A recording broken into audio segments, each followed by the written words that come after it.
So this is an incline chest press. Incline chest press and converging incline chest press are very similar, except one of them is slightly better than the other, okay? Incline just means where my hands start in relation to where they finish. If I start like this and I push down, it's a decline.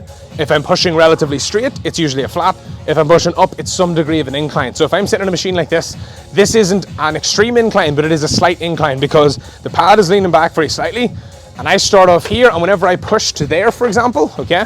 So if I was to now take this machine away, you'll notice that my hand is facing up the waist. So I'm pushing up more than I am flat or down. So it doesn't matter what machine you have in the gym, it doesn't matter what variation, it doesn't need to be this exact. None of that matters. All that matters is, are you pushing in front, slightly down, slightly up. Slightly upwards is always incline, slightly forward is always flat, slightly down is always a decline, okay? And it doesn't need to be a huge amount. Even the slightest bit of an incline will train the muscles you're trying to train very, very well, okay? The other main thing is whether or not it converges or not. So it doesn't matter if it's a machine like this, where they converge together like that. That is better if you can get it. But it doesn't matter if it's a machine where they just stay apart, okay? Again, doesn't matter that much. It's not that important. The main thing is that it is an incline if you're doing an incline, and etc., okay? So the main thing you want to do is you want to set the handles up in a position where they're suitable for you. So if these handles were, for example, wherever the little adjustment is, it's based on the seat. So some of them, you can adjust the seat. This one, I can move the seat back. Now it's sort of cutting out half the range of motion. So the handles are too far away from me. See if you come a wee bit closer.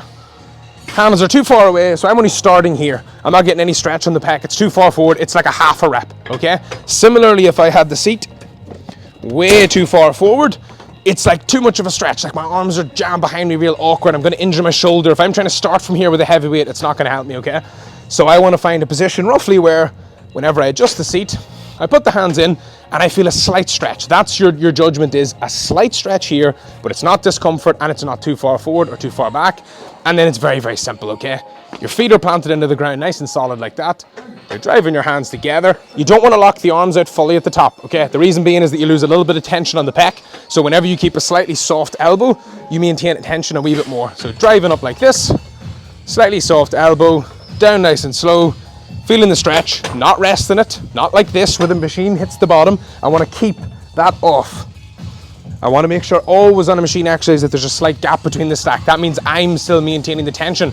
As soon as I do this, I'm just resting. I might as well get up and walk around and look at my phone. So like this, driving up, down nice and slow, driving up, down nice and slow, driving up, down nice and slow. And that is an incline chest press machine.